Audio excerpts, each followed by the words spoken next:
Hello, listeners. Welcome to another episode of Scary Stories, the podcast where I share some of the most terrifying tales from around the world. Today, I have a story that will chill you to the bone. It's about a haunted house that I visited last week and what happened to me there.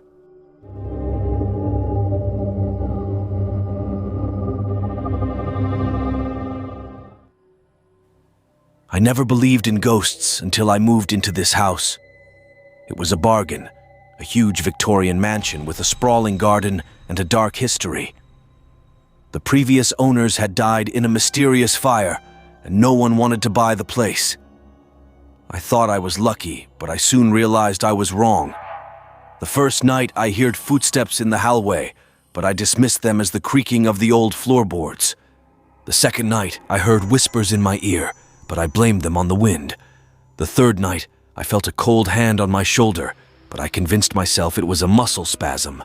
But the fourth night, I could not deny it anymore. I woke up to see a shadowy figure standing over my bed, staring at me with glowing red eyes. It was the ghost of the previous owner, and he was angry. He blamed me for his death, and he wanted revenge. He grabbed me by the throat and lifted me off the bed. I tried to scream, but no sound came out. I tried to fight, but he was too strong. He dragged me to the window and threw me out. I fell to the ground, feeling every bone in my body break. I lay there bleeding and dying, and I saw him smile. He had killed me, and he was satisfied. That was the last thing I saw before I blacked out, but it was not the end. I woke up again, in the same bed, in the same room, in the same house. It was the fourth night, and he was there again, waiting for me. He repeated the same torture, the same murder, the same satisfaction. And then I woke up again, and again, and again. I am trapped in a loop of horror, and I cannot escape. He will not let me go. He will not let me die. He will not let me rest. He will haunt me forever.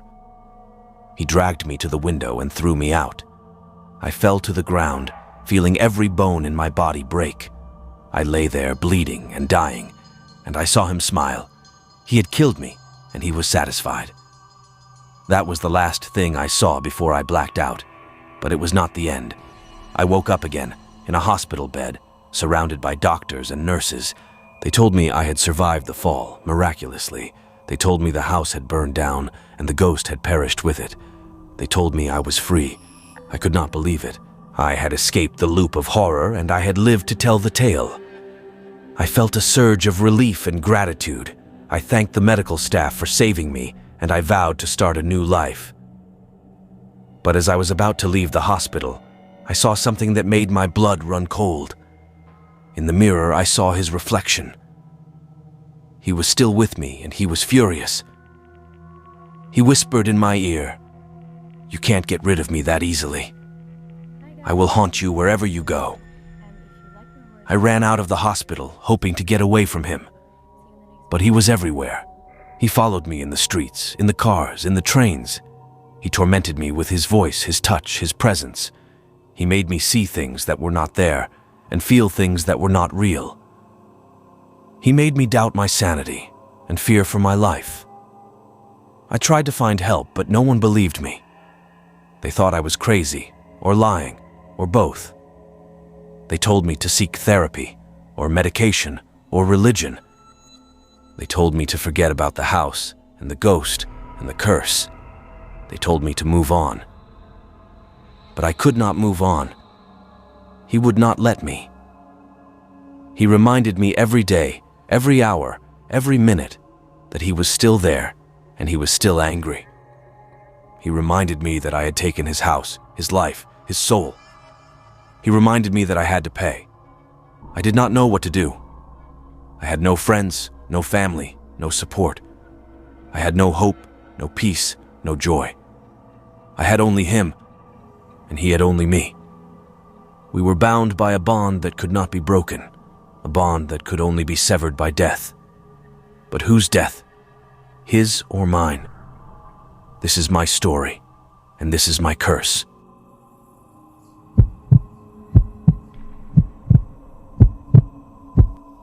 Anna and Mark had just moved into their new house, a spacious 2-story building in a quiet suburb. They were excited to start a new life together, away from the hustle and bustle of the city. They spent the first day unpacking and arranging their furniture, and by nightfall, they were exhausted. They decided to go to bed early and enjoy their first night in their new home. Anna woke up in the middle of the night, feeling thirsty. She got up and walked to the kitchen, passing by the living room. She noticed that the TV was on, showing static. She thought that Mark must have forgotten to turn it off and reached for the remote. As she pressed the power button, she heard a loud scream coming from the TV. She dropped the remote and backed away, startled. She looked at the screen and saw a distorted face, twisted in agony, staring back at her. She screamed and ran to the bedroom where Mark was still sleeping. Mark, wake up! There's something wrong with the TV!" she shouted, shaking him. What? What are you talking about?" Mark groaned, rubbing his eyes. "Come on, I'll show you," Anna said, pulling him out of the bed. They ran to the living room where the TV was still on, but instead of the face, there was only static. "See? There's nothing there. It's just static." "You must have had a bad dream," Mark said, trying to calm her down. No, I swear. There was a face, a horrible face. It screamed at me. It was so real," Anna insisted, trembling. "Anna, listen to me. There's no face. It's just your imagination. You're stressed out from the move. You need some rest. Come on, let's go back to bed," Mark said, hugging her. He turned off the TV and led her back to the bedroom. He tucked her in and kissed her forehead. "Everything's going to be okay. I love you," he said. "I love you too," Anna said, feeling a bit calmer. They closed their eyes and tried to sleep. A few minutes later, they heard a loud bang from downstairs. They jolted awake and looked at each other. "What was that?" Anna asked, scared. "I don't know. Maybe a burglar. Stay here, I'll go check it out," Mark said, getting out of the bed. He grabbed a baseball bat from the closet and walked to the door. He opened it and stepped out. "Mark, be careful," Anna said, following him. They walked down the stairs, where they saw the front door wide open. They heard another bang from the kitchen. "Who's there?" Mark shouted, holding the bat. They entered the kitchen and saw a horrifying sight. The fridge was open and all the food was scattered on the floor. The stove was on and a pot was boiling over. The sink was overflowing and the water was dripping on the floor. And on the wall, written in blood, was a message. "Welcome to your new home."